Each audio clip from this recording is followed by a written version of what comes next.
Aside from the everyday maintenance that goes into farming, dairy farmers also have the unique challenge of dealing with the waste products cows produce. Today, I'm in Royal City talking with Austin Allred, owner of Royal Dairy.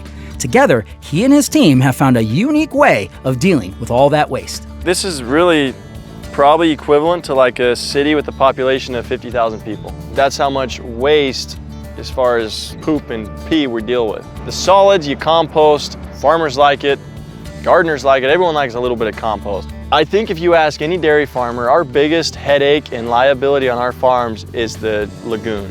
And the lagoon is what we call the liquid containment area for our liquid green manure. water. The green water, that's right. It's kind of the origination of the smells on dairy. The green water is a pain in our butt. Austin worked with a company out of Chile called Biofiltro to develop a system to recycle waste. First, the waste drains into a pit. That pit is going to send it into slope screens. Slope screens are a real basic system. The solids are just going to stay on top of the screen and the water is going to go to the bottom. That effluent is then going to make its way into these sprinklers. While the solids get composted, the wastewater gets put through a sprinkler system and sprayed across pools full of wood chips and worms. Imagine these as 5-foot deep swimming pools. The bottom 1.5 feet is just rocks.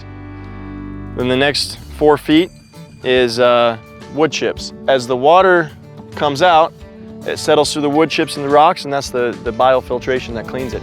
It really is just like a duplication of what happens when water hits the earth. Tell me about the worms, because there's got to be millions and millions of them. There's millions and millions of worms. Well, if cows are the greatest creation, worms have got to be second or third. Because really, if you think about what their bodies are doing as they eat these nutrients coming out of the green water, they're converting it literally to the perfect soil amendment. When you take worm castings, you put that in a potting soil, that'll grow any plant. After being filtered, the water then gets recycled. So a portion of it will go through our irrigation pivots and it'll water the next year's crop. And then the majority of it actually goes back through our system, and then we use that water to clean our, the cow pens. We use it to clean the parlor. We use it to clean everything. So this water is just recycled back and forth many, many times, and then every day we're pulling off just a little bit to put through our circles.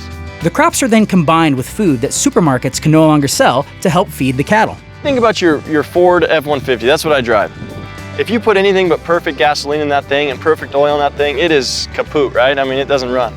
Cows, we're feeding them 10, 11 different ingredients. Obviously, we have a lot of quality control. We feed them good stuff. But at the end of the day, those cows are going to take all sorts of different ingredients, grasses, byproducts, stuff that we don't want, and frankly, that we can't digest ourselves. And they're going to convert that. They are the ultimate recycler. And it's just amazing if you think about that process of what a cow's doing when it's standing there or when it's sitting down chewing its cud. To finish it all off, Austin took me to the lagoon where the clean water is stored after it's been run through the entire system.